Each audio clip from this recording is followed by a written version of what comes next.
When I first met Lena, it wasn't just her beauty that got me. It was how sharp she was, confident, articulate. She made people lean in when she spoke. She worked as an executive assistant at a high-end architecture firm, mostly around men older than her, but she held her ground like she ran the place. We'd been together for almost 4 years, lived together for 2. I was working freelance at the time, videography, editing. Whatever paid, but Lena was always stable, structured.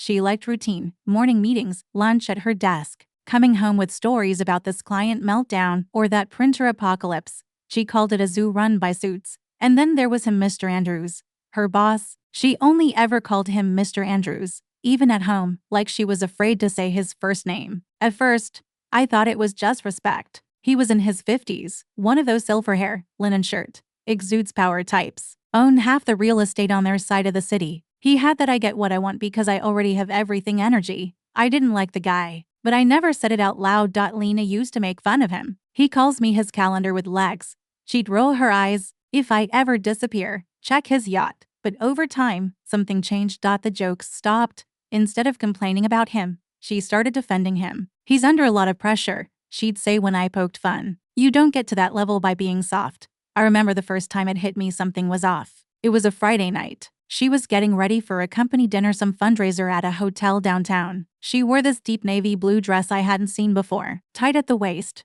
low at the back. Stunning. I stood in the doorway, watching her put on earrings, and half-jokingly said, "Damn, I don't even get this version of you." She didn't laugh, just looked at me through the mirror and said, "It's just work." Later that night, she came home after midnight. I was on the couch, half asleep. She smelled like wine, and something else, something expensive. She leaned down to kiss my forehead, but I noticed it. Her lipstick was smeared, just a little, but enough.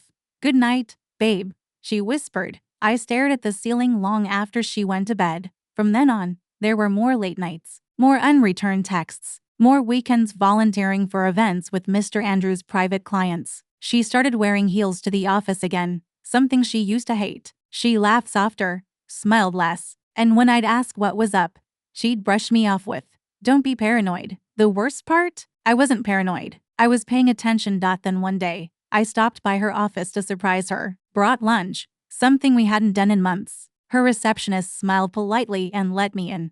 The second I opened the door to her office, she was mid-laugh, head tilted back, eyes sparkling, and sitting across from her was Mr. Andrews. His hand rested on the armrest of her chair, just a little too close. When she saw me, she jolted upright like I'd caught her stealing.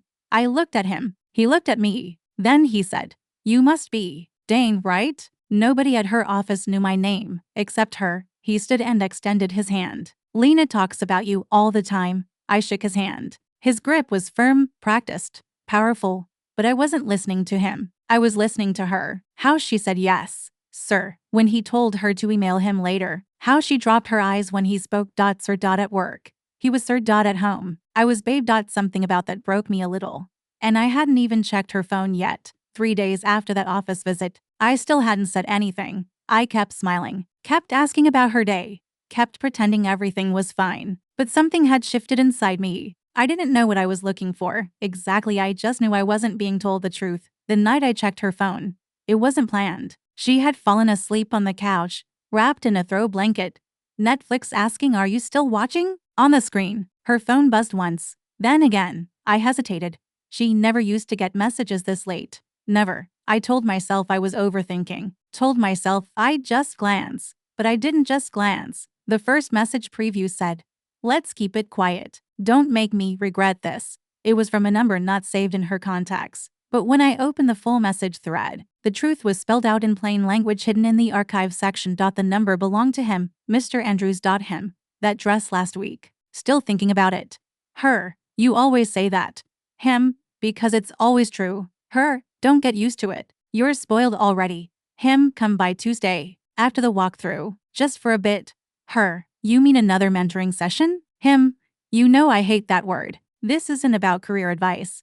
Her. Fine, but only for a bit. I scrolled until I couldn't anymore. Photos. Some flirty, some suggestive, none of them mine. She'd been sending him things from our apartment, wearing clothes I bought her, sitting on the edge of our bed. I locked the screen. My hands were shaking. She stirred on the couch. "Everything okay?" I nodded. "Yeah, sorry." Phone buzzed. Thought it was mine. She mumbled something and turned away. Already half asleep again. I didn't sleep that night. I just sat in the bathroom with the shower running, trying to breathe. I wasn't angry, not yet. What I felt was deeper, heavier, like I had just watched a bridge collapse in slow motion. And I was the one standing on it. The next morning, she got ready like normal. Light makeup, blazer, subtle perfume. I watched her from the doorway. You have that walkthrough today? I asked. She turned. Yeah. Why? Just wondering if your boss will be there. She paused only for a second, but it was enough. Probably. He usually is. Why? I shrugged. No reason. She kissed my cheek and walked out the door like it was any other morning. The moment it closed behind her, I sat at the kitchen table and stared at nothing for a long time. My chest felt hollow, like I couldn't even be mad because it would make it real. That night, I didn't mention anything. Again, I was observing, waiting, trying to understand why. Was I boring? Was he richer? Older? More successful? Did she feel smarter with him? Or maybe I'd never actually been what she wanted. Maybe Babe was just a placeholder for you'll do for now. It wasn't until the next night that I broke. She left her laptop open. That's when I found the calendar.color-coded.organized.meetings, dinner plans, events. One recurring entry every other Thursday, marked discreetly as travel debrief. Offsite. The address? A private condo in the city. His name was on the building. I checked the security camera footage from our apartment's hallway, something she didn't know I had access to. On two of those Thursdays, I watched her walk out of our door in a trench coat, high heels, and nothing but silence. I closed the tab. I didn't cry. I didn't scream. I just said out loud to no one, she calls him sir at work. And Babe when she climbs into bed with me. And for the first time in 4 years, I didn't know who the hell I was to her. I didn't confront her right away. I couldn't. There's a kind of pain that's too quiet to rage about, too surgical, too precise. I started sleeping with my back to her. She started noticing. 3 days after I saw everything, she finally asked, "You okay?" I nodded. Just tired. She didn't believe me, but she didn't press either. That night, I lay awake while she slept. I watched her back rise and fall, peaceful, unbothered. I wondered if she was dreaming of him. The next morning, she made coffee like nothing had changed. I walked into the kitchen, sat down across from her, and said quietly, "Does he call you Babe too?" She froze. The spoon in her hand clinked hard against the side of her mug. "What? You heard me." Her lips parted like she wanted to lie, but no sound came out. I pushed the laptop toward her, open to the archived messages. She stared at them like they were written in blood. She didn't cry, didn't scream, just whispered, "How much did you read?" "All of it." She sat down slowly. The silence between us felt like a chasm. "I didn't mean for it to go that far," she finally said. I laughed, but it was hollow. "That far? Lena, you met him in a building I pay rent for, wore lingerie I folded, and you kissed me with the same mouth you used to call him sir." Her face broke then. Her voice cracked. "I didn't plan it, Dane, I swear. It just happened. He made me feel." "Don't," I interrupted. "Don't tell me he made you feel seen, or wanted, or powerful. I gave you everything. You just didn't think I'd find out." She looked down. I stood up, suddenly calm. "I'm not going to scream. I'm not going to fight you for this apartment. You can keep it. You two already shared enough of it."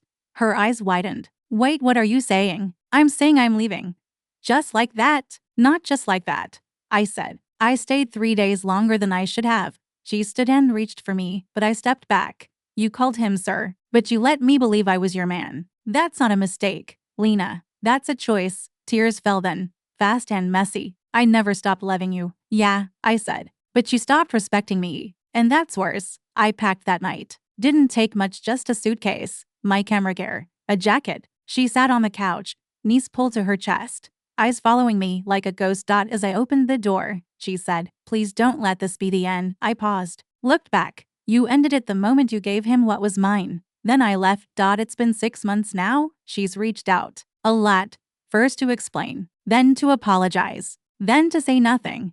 Just send "hope you're okay" messages I don't answer. I moved into a smaller place, built a new client list, started filming real estate walkthroughs. Ironically, the irony isn't lost on me. I don't hate her, but I don't miss her either. Sometimes, when I hear someone say sir on the street, I flinch. It's funny. You can recover from heartbreak, but humiliation, that takes something else. A quiet strength, a dignity that doesn't ask to be seen. I never screamed, never posted about it, never told our friends, because I wanted one thing left untouched: my self-respect. She lost me the moment she made him feel bigger than me, not in body, but in worth.